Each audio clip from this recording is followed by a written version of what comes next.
We're here at the National Association for Broadcasting's New York City Television Week, talking with industry executives about why more eyeballs are going mobile and what traditional players can do to keep up with more viewers as they go online.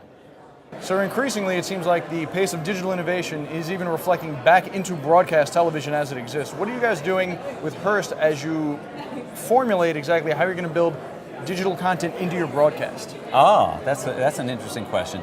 Well, for a starting point, the people that are producing the news, they're young professionals that grew up with this stuff. So it would be very normal for them to wake up in the morning, check their social expressions, find out what's trending, and so they consume information like the current Generation Y, Generation X. So there's no doubt that what's trending and what's active in social media finds its way into the construction of the newscast. But then from a very deliberate standpoint, our digital team, as they wake up, they're seeding questions on our Facebook pages, our talent are tweeting things out, and based on what's getting heat, that also helps inform what stories we end up covering in the news. So there is no doubt that social media and digital media feed TV, and TV feeds social media. Right, and it sounds like this kind of phenomenon probably didn't even exist maybe like a couple of years ago. What kind of pace of innovation have you seen really gain momentum and gain steam in the last 24 months? Well, the single most important thing that's been happening in the last 24 to 36 months is consumer behavior is changing radically.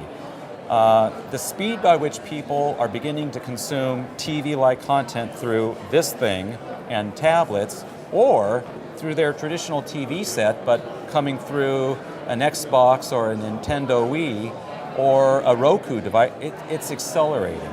And that means the burden's on us to make sure that wherever those eyeballs are turning to for video content, we need to make sure that we're there. So it's kept us busy to try to keep up with the consuming public and hopefully anticipate where they're heading so that we get there right when the puck does. And I like the hockey reference. As a former hockey player, I know that I have too many teeth to look like an actual hockey player. You guys have already kind of gotten in front of that trend, though, and so tell us about Dial.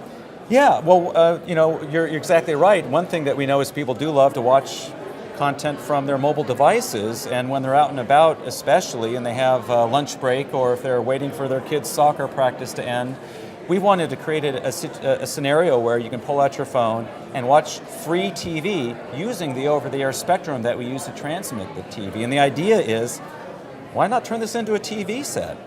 The problem is, this doesn't have a TV receiver. So we've worked with chip makers and device makers to come up with some devices like this one that picks up the TV signal and then transmits it using Wi-Fi to the mobile device. Whether you're on a bus or jiggling walking down the street, this is just yet another way to let people watch TV on their terms. It sounds like the only thing we really need to solve now is battery life, but that's a totally different discussion for another day. I appreciate you joining us. It's a pleasure, John.